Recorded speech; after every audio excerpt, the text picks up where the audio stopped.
Okay, well, yeah, dude, thank you so much for being here. So, I'm sure there's a few people watching that kind of follow your channel anyway and know who you are. But for those that don't know you, could you kind of introduce yourself quickly for those guys? Yeah, absolutely. So my name's Sam. In Spanish, my name would be Samuel. But I have a YouTube channel called El Gringo. I'm just a Midwest American kid that has a strange fascination for Spanish.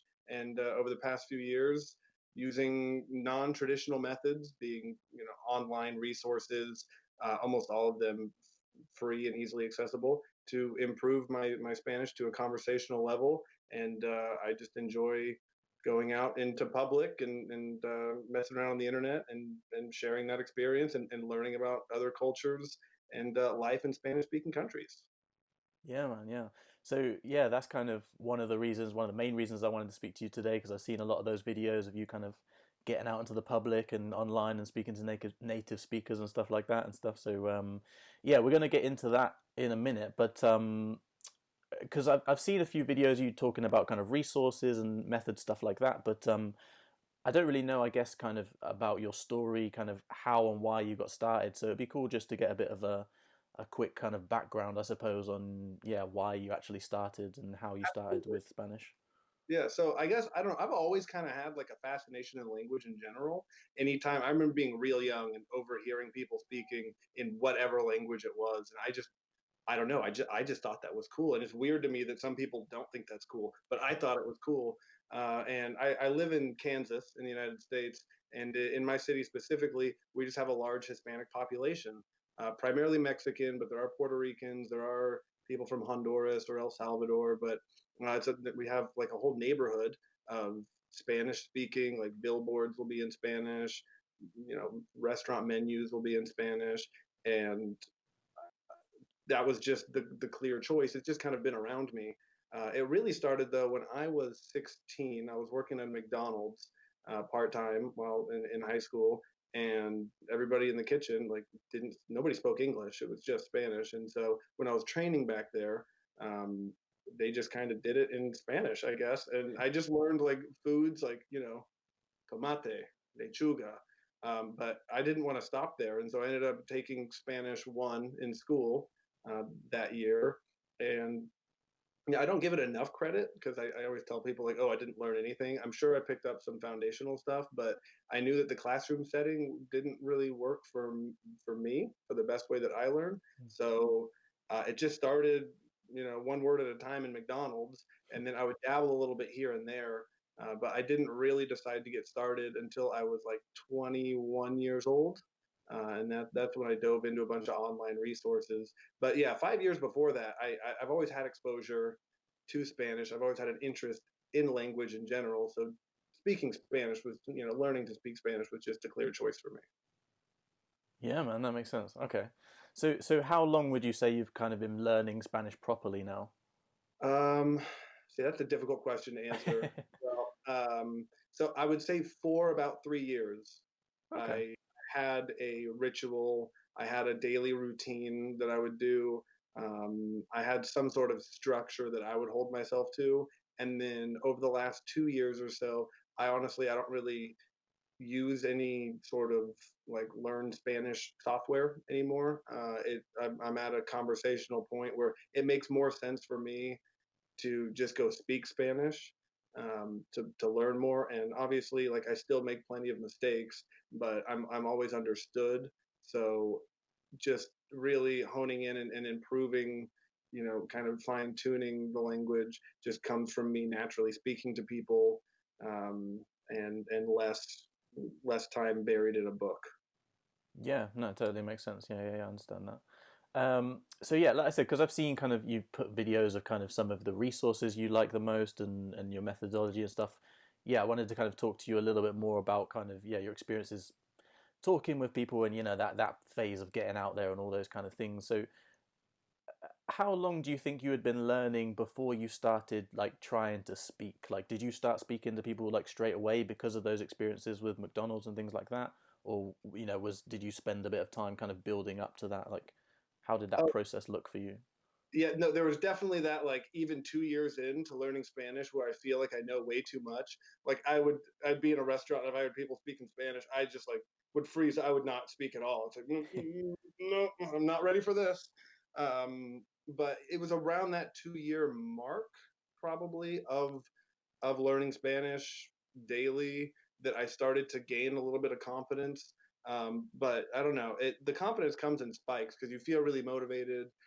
You know too much about conjugations and verb tenses and stuff to not speak, and then you say hello to somebody and they hit you with a greeting that you've never heard, and you just feel crippled. Like it's just like debilitating.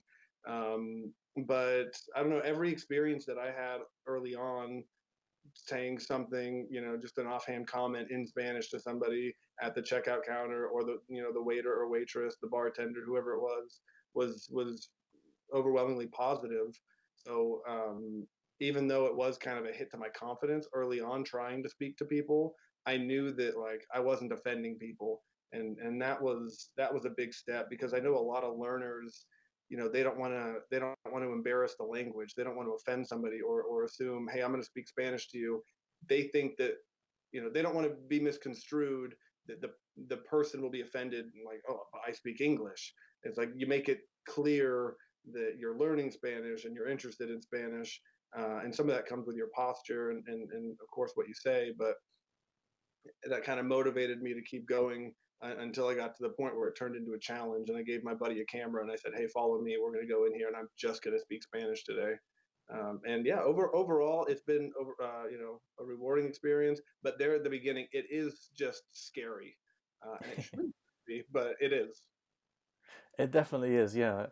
So has all of your experience speaking Spanish like just been with like native speakers in random situations, or have you ever taken like classes or things like that, like Uh, conversation classes, stuff like that? so toward the end of that like 3 year stint of online resources, and we can get into exactly what I did in a bit.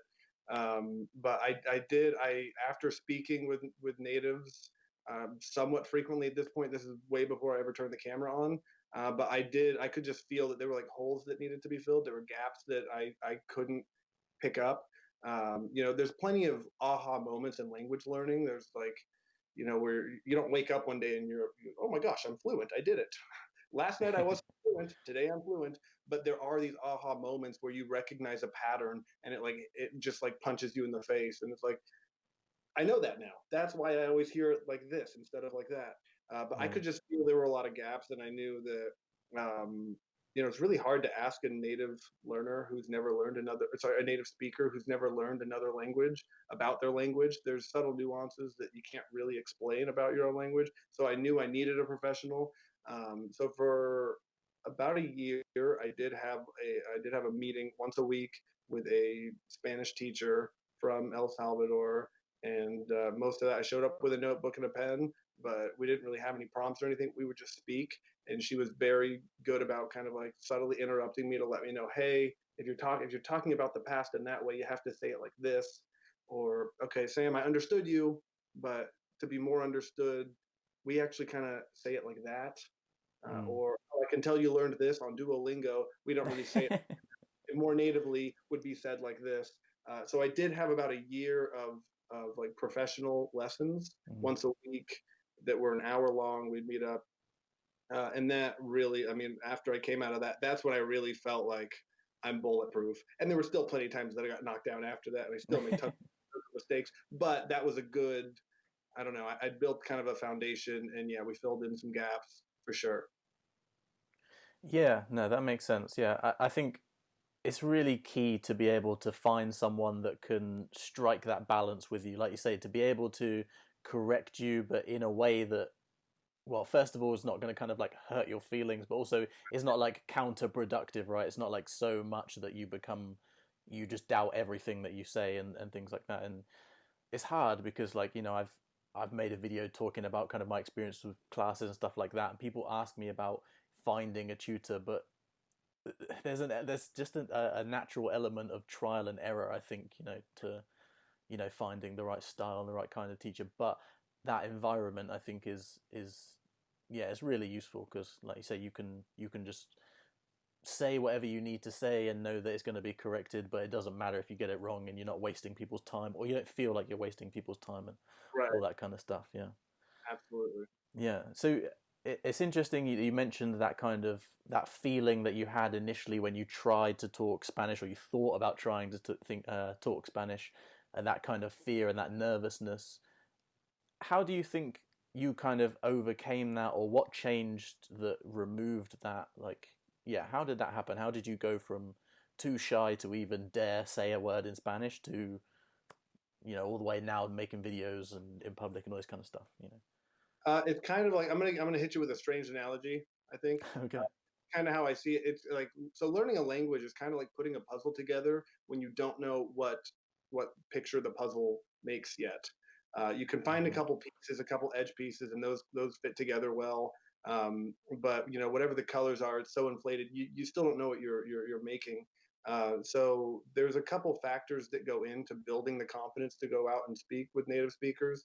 And some of it is just, I mean, you start with hello, and then they say hello back, and now boom, you nailed that one. There might be different ways to say hello, so you do it 5 or 6 times, and some of the puzzle pieces start to fit in, and now you're confident. Now you're like fluent in saying hello and introducing yourself, and then you'll just kind of naturally notice that if people are, if you hit them with a really native greeting, like, oh, do you speak this language? And in my case, Spanish. And then I learned it's best to explain in Spanish. I'm still learning. I can understand more than I can speak, but more or less, yes.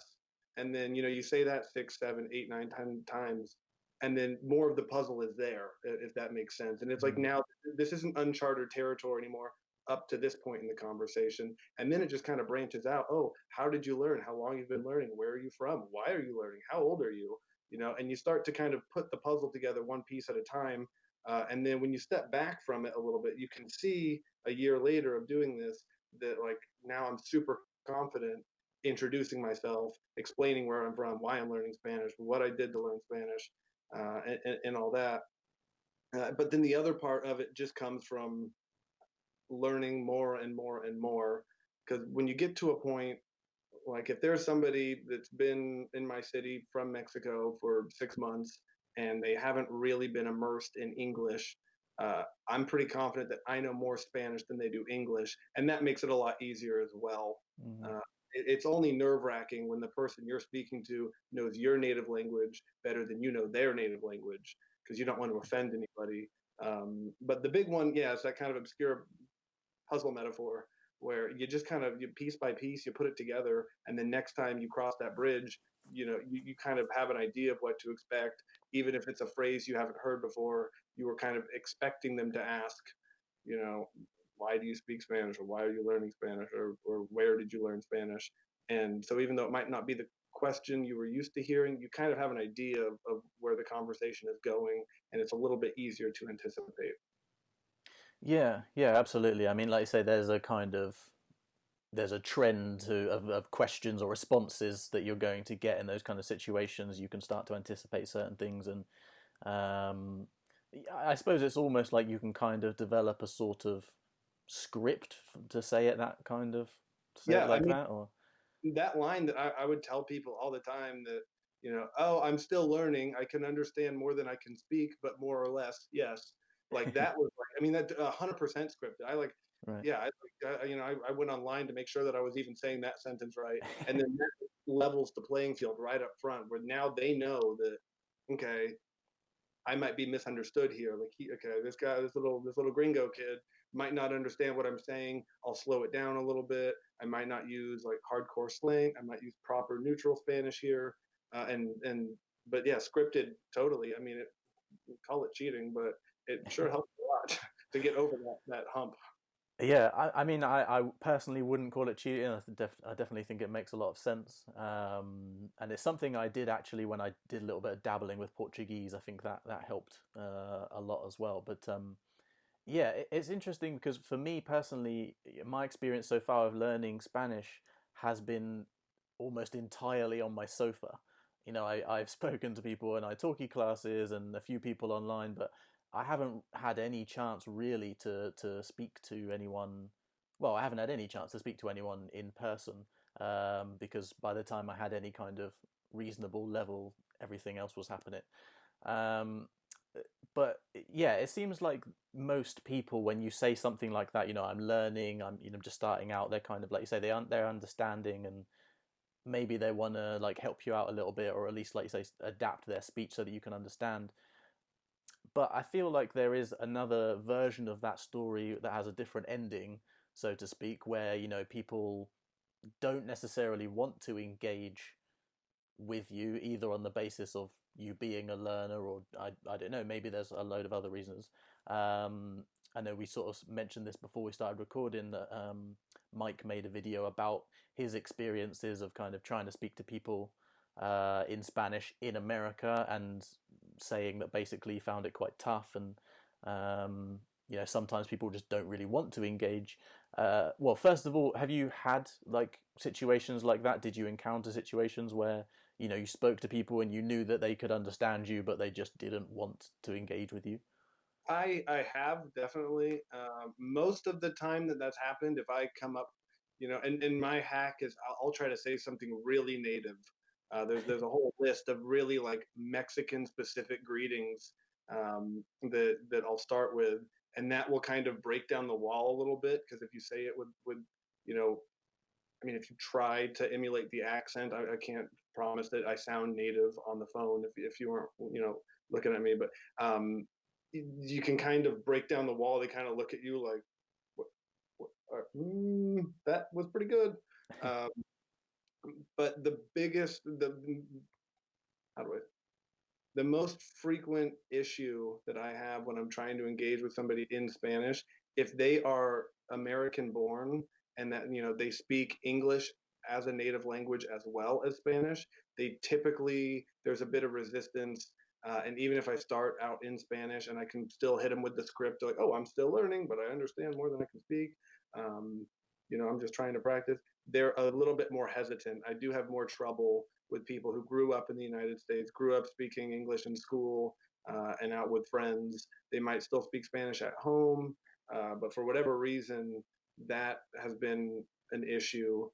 If they're American born specifically, if they speak English as a native language as well, then obviously they know that they speak English better than I speak Spanish. They can detect that immediately.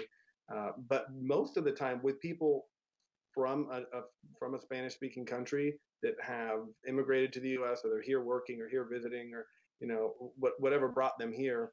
When I engage them in the street, and I don't know, high energy is important. I don't want to just start the conversation just like, hey, how are you? It's kind of like, Right. oh, you're from Mexico. Oh, what brings you here? Cut to Spanish, and it's kind of like, oh, I don't know, and I feel like they can sense that I've gone through a struggle that they're going through. If they're here trying to learn English, they know how difficult it can be to learn a language. Mm. And then it's like, oh, he kind of gets it. I don't know, there's like instant rapport built typically, but I have had people just kind of, blow it off, and they want nothing to do with it, and they just go right back to broken English. And if I sense that I can still bring them out of their shell, I'll try again. It's kind of like a tug of war match. But if I can tell they really don't want to, for whatever reason, and I couldn't tell you why, but once I sense that they're not gonna speak Spanish with me, I'll accept that, and we can finish in English and everything. But uh, Yeah. I'll just delete the video and I won't post it on YouTube. Yeah, that's fair enough. Yeah. Yeah, I mean, I suppose in the case of someone that was like American born, there might even be the element of like, I don't know, does it feel like almost offensive? Like, Yeah, if I'm that person, is it like, oh, because I look Spanish, you think I can't speak English? I don't know. Maybe there's like elements of that I couldn't tell you, obviously, being neither American nor Hispanic. So, but yeah, I can imagine that's kind of a part of it. But um, yeah, so I mean, it sounds like you're kind of, like I say, you focus on, I don't know, trying to instill a sort of faith in them, I suppose, that you actually can speak the language. That it's not like, I don't know, you're not like joking around, like, "Hey, cómo estás?" Like, you're not like taking the right. mick or whatever. Like, it's, you're actually interested in the culture and the language and stuff like that. So you're trying to just communicate that as a way to break down that barrier, like you say. Absolutely. And yeah, that's a good point that I feel like I should point out, that I should touch upon again. When I said like come up, if you are pretty sure that they're Mexican, for example, and you want a good Mexican phrase, yeah, don't go over the top. It's like, hey, Right. ¿dónde está el burrito? Ha ha ha. You're not going to make you're not going to make many friends that way. I don't know. The conversation is going to be real short. You're not going to learn anything. They're going to hate your guts, and you're just going to have to try again. But the good news is there are lots of Spanish speakers, and so there's lots of opportunity to practice. Yeah. But don't make fun of people. Yeah, for sure. Yeah, absolutely. um, and I mean, I know you've obviously got a bit of experience now learning Mandarin as well as alongside Spanish. Do you think there's an element of like it's just less impressive, it's less cool, it's less whatever to speak Spanish than it is to speak another language? Do you think it would be different if you were doing this in Mandarin? Yeah, I think some of that comes down to the accessibility of the language. I'm kind of in the same boat that you're in Spanish and in Mandarin. I haven't really had like a proper chance, a fair chance at speaking Mandarin with Mandarin speakers. We have Chinese restaurants here, but most of them are actually run by Vietnamese. And so maybe I chose the wrong language to try to interact with in person. But yeah, I mean, with the Far East languages, those are definitely, I mean, that's just definitely more interesting. They have a whole different writing system, and the languages can be tonal, and it's just like it sounds crazy, and Spanish is so readily available. Um, there's Spanish speakers all over the world, and Yeah. so much media in Spanish, and especially now, at least stateside, half of the music on the radio is like reggaeton, and so Spanish is just more common and accessible. So I think that the Asian languages are just more impressive because they're more elusive. Yeah. But it just depends, I guess, what part of the world you're in. If I lived close to a Chinatown, I could go. I would probably have more opportunity to speak Chinese than I have here to speak Spanish. So it just depends on the culture and where you're at. But in my personal opinion, yeah, Chinese is way cooler. Yeah, that makes sense. Fair enough. I'll curb the Mandarin for a minute at least. Because yeah, I mean, I feel like we've been speaking quite a lot about kind of like in person stuff. But I know recently, I would imagine largely Paul Cook, because of the situation, lockdowns, and all that kind of stuff. You've been on Omegle and online on chat rooms, all this kind of stuff. Practicing a lot more in those kind of places. Tell me a bit about your experience like with all that kind of stuff, because I have used it but I haven't used it very much because not long after I figured out how to do all the recording stuff it broke on me. Yeah, I mean, what's your experience been like just using that for trying to practice Spanish and trying to make these videos and stuff? Is it worth it? Is it fun? Is it weird? I don't know. It's tricky. I prefer to go out and about and be in person because you get more of a genuine experience. I think more of a genuine Mm. engagement. But yeah, everybody's wearing a big mask right now. So instead of seeing somebody's face, all you see is Right. what's going on here. It's hard to hear. I don't have the best equipment, and so you can't really pick up what they're saying or what I'm saying. It's mask conversation to mask conversation, and so I've turned to the internet, which thankfully there's a ton of people on the internet. But the problem with the internet is people are like they can be their ugliest self when it's anonymous, right? So I've had the most luck with an online chat room, omi.tv, ome.tv. And I like that because it's kind of like Omegle, but there are some enforced rules. So you're going to see way more clothed people, which has been nice. But you can also filter by country, and they don't have all of, you can't just choose any country, but they have quite the list that you can filter from. So I can target Argentina, I can target Peru, I can target Mexico or Spain. And people might click off of me immediately because they see that I'm in the United States, and without, I mean, with reasonable doubt, why would I speak Spanish? So I get it. that they'll skip. But I've kind of made a game out of it to try to engage people in conversation, or else it just kind of turns into hello, hello, what are you doing? Nothing. Me too. And then they skip. So I've kind of made it, and that's what kind of has been the driving force behind these videos. Is like I want to make them say a tongue twister in English, or like I Mm, want them to teach me a pickup line in Spanish, and then naturally they'll kind of come out of their shell like your Spanish is pretty good. Like where did you learn? Like it says you're from the United States. Is that true? Where in the U.S. do you live? Oh, Kansas. Whoa, my cousin lives in Kansas City. Things like that start to happen. yeah, yeah, Yeah, I learned that once you have like an objective to talk about on those chat rooms, they tend to get a little bit more beneficial, whether you're recording or not. I tell everybody that I know who they get to that intermediate point where they know too much to keep doing Duolingo lessons day in and day out, but they don't quite know enough to get out and go, you know, translate for a company. A good, bridge. I mean, it's a puzzle builder basically is to get on those online chat rooms, but you do have to have kind of an objective to talk hmm about, steer the conversation into that, and then you get really good at talking about pickup lines, or you get really good at talking about tongue twisters, and then that the vocabulary is just reinforced. yeah. Yeah, I've only used it a couple of times, and yeah, it was fine. Like I got the impression that, like you said, you need to have something to do because I definitely did that a few times. Like you said, the kind of, hey, how's it going? What are you up to? Nothing. You? Nothing much. And then I'm like, oh yeah, wait, what was I expecting to get Yeah, out of that conversation?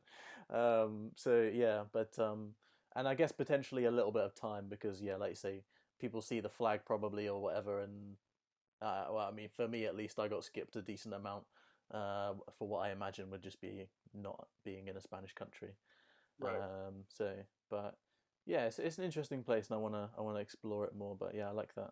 I like that idea, and well, I know that you've recently uploaded that tongue twister one. Mm-hmm. I think like actually like a day ago or something. Yeah. Um, have you got any plans for the next ones? Oh man, see, here's my problem, and maybe this is just a testament to my self-discipline. I've got like a few pages of ideas, um, but when it comes down to time, it's not always on my side. Most of my ideas are for when it makes sense to go back into public, and I can, Yeah, and I'm pretty confident that I can get that kind of reaction, that shock, and the humor, and the engagement in Spanish for some people love to listen to it just for motivation or practice or whatnot.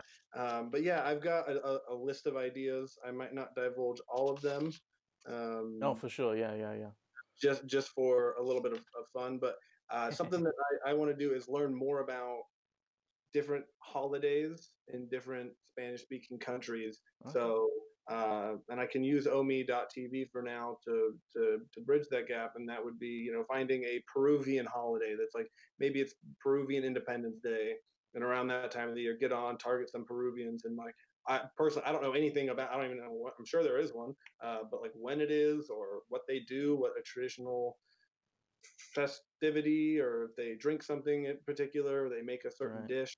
And I think that would be cool. The biggest thing that I've learned along the Spanish journey, at least in the United States, is most Americans just assume that if you speak Spanish, you're Mexican. And then there's like Cinco de Mayo and tacos and burritos.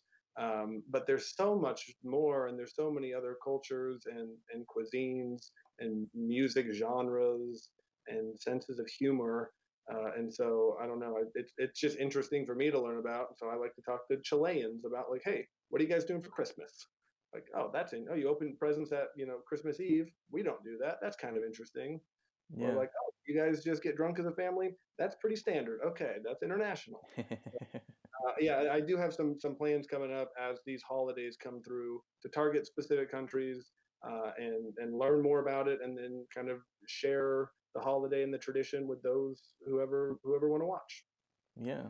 Yeah, no, I like that idea though, like I say, kind of, thinking about different ways in which you can, well, thinking about different subjects with these different countries to be able to actually learn about the culture as a way to be able to both engage genuinely with these people, but also actually learn, both about the culture and the language and those kind Yeah. of things. And so, yeah, that kind of leads me into, I guess, what I wanted to ask you about next anyway. So, at this point, with the Spanish that you've got, like you said, you're kind of happy in the sense of your conversational, so that you're kind of focusing on that as a way to improve your skills, as it were. But is there anything else that you're planning, or is there anything else that you're thinking about in the way of continuing to develop your Spanish, or um, like, do you have a goal to specifically keep getting better, or are you kind of happy with where it's at now, or like, yeah, how are you thinking about the future of your Spanish development, let's say? That's, that's a good question, because fluency is always like a touchy subject because everybody has a different definition. Yeah. And so I heard once my favorite definition of fluency is when you reach a point in a language where you can learn more by using it than simply studying it. Hmm. And so I would say I've kind of reached that in Spanish. I don't have any like goals. I know I just saw today you posted you published a video about how many, reading books in Spanish. I don't necessarily have like a goal of books that I want to read or movies that I want to watch. I am happy with my Spanish level where it's gotten to, but I know just using it over time it will continue to improve. So I guess the only real goal is to not stop. I don't want to go backwards. I don't want to regress. Mm. Uh, my day job, I sell cars, and I have had a dozen or so customers that come into the dealership and they don't speak any English, and so it's great that I can, you know, go through the entire process down to translating, the differences in their warranties all in Spanish, and so that's really rewarding. But as far as my future language goals go, I'm kind of focusing that learning time right now into Mandarin. Hmm. Uh, Eventually, I'd like to look at Portuguese. I'd like to look at French. I'd like to look at Arabic or Hindi, and just I'll probably never stop learning languages. But I'm also not one to like I'm not going to say like, oh, 40 hours a week my face is buried in a book. Some days I do the bare minimum, and sometimes for 2 or 3 weeks I'll do the bare minimum every day, and then as motivation goes up and down and my interest level changes, uh, I'll adjust accordingly. But as far as Spanish goes, I'm happy with my level. Of course, I'm going to continue to improve, but that's not like a constant daily reminder that, oh my gosh, I need to learn this, or I didn't understand that episode of that TV show because it's from Spain and that's a different accent. So now I have to focus. Oh, I'm only going to consume Spanish content from Spain for the next month. I'm just kind of rolling with the punches at this Yeah. point. No, I like that. I like that a lot. Out of curiosity, when you say the bare minimum, what does that look like for you when you say there's a couple of weeks where you just do the bare minimum? So with Mandarin, I will preach about Pimsleur all day long. I think Pimsleur is great. It's 30 minutes that you have to take out of your day of like focus, and sometimes that can be tough as it is just when life gets in the way and work and plans and family and holidays. But then I'm on two different apps, Hello Chinese and Memrise, and so I commit every day to at least both of them kind of have their own thing, but like to regenerate all the skills so that none of them they kind of deteriorate over time. So every day I have to make sure that everything is all caught up, and then I have to do at least one more lesson. That way, that Hmm. even if that's all I did, at least I progressed, even though Yeah. it's like not even 1% closer to finishing the program. It's just like every single day I have to at least do that. And so coming out of the holiday season, I had family in town that aren't normally here. You've got I was busy at work, and if I'm not working, I'm either with family or with my girlfriend, with her family. We've got Christmas Eve, Christmas Day, New Year's Eve, New Year's Day. There's just a lot going on. So for the last couple of weeks, I've honestly like I open each app for 5 minutes, 6 minutes maybe, and then it's just kind of like, okay, I'm done for the day. My streak continues, and I carry on, and that's all I'll do. But then moving forward, like today, I've already listened to another Pimsleur lesson. I'm feeling a little more motivated. I've been listening to some music in Chinese, and so I'll slow it down, I'll play it back, I'll read the subtitles, I'll look up characters. I'm feeling more motivated. Um, but so I have a bare minimum that I have to hit, and then beyond that, as my interest level climbs in certain areas of the puzzle, if you will, Yeah. I follow accordingly. Yeah, yeah, no, that makes sense. Yeah, like I said, just kind of maintaining those base levels. But yeah, no, I really like what you're saying before about kind of maybe not being too hardcore or whatever. I think I'm I'm a person that's quite like that. I get quite into obsessing about little things, and I'm like, okay, I want to try and get my Spanish, even better with this and that or whatever. And yeah, but it's good to have that kind of openness and freedom, I suppose, the acknowledgement of the functionality of what you can do, even with the recognition of, yeah, there's still gaps and things I need to improve, or this, that, or the other. But hey, I can, go do a couple things in Spanish, and that's quite cool. And sometimes that's enough. And so, Yeah, it's hard to be. It's difficult to be too hard on yourself when learning Spanish. If you are that I've noticed that the discipline type, they have this structured plan for learning a language, but it's not really going to go like that because you might be mm, you might study for 30 minutes a day for 3 weeks, and then you look back and you feel like you haven't actually learned anything. mm, Or I've seen personally a number of times where somebody they get to that 1 year mark and like wow, I'm 30 minutes a day every day, almost every day. We're all human, yeah, and for a full year. And people who aren't into learning languages would assume that like, oh, now you can just speak Spanish, and the news is on or a movie or a TV show, and they're a year in and they don't understand a word at like real speed spoken, and that's really really frustrating for mm. somebody who has that like, oh, but I've done so many hours of study yeah, yeah. and like I can't learn languages, and then they just kind of give up and fizzle out. So yeah, it's okay to I think have a little flexibility in learning, and you kind of watch that and you're like, well, I can't understand that, but I sure know what the little green owl is telling me. Like I'm just going to focus on that for now, and you continue that way. But yeah, it's tricky. That's a tricky personality type with language learning, I think. For sure, yeah, you need to be able to just let it happen a little bit. But yeah, awesome. Well, dude, I think that was pretty much like everything that I wanted to kind of ask you about for the subjects that I had. Is there anything that you wanted to kind of finish with? Um, yeah, for Yeah, I the mean, section. I appreciate you taking the time to sit down and I can talk about language a lot. I mean, I love it. So I'm known to ramble a little bit with these subjects, but That's what we're here for sure. yeah, No, it's been a pleasure for sure. Well, yeah, perfect. thank you very much for sharing some of your time with me. I know you're busy with other stuff as well, so yeah, thank you very much. I appreciate it. Thank you.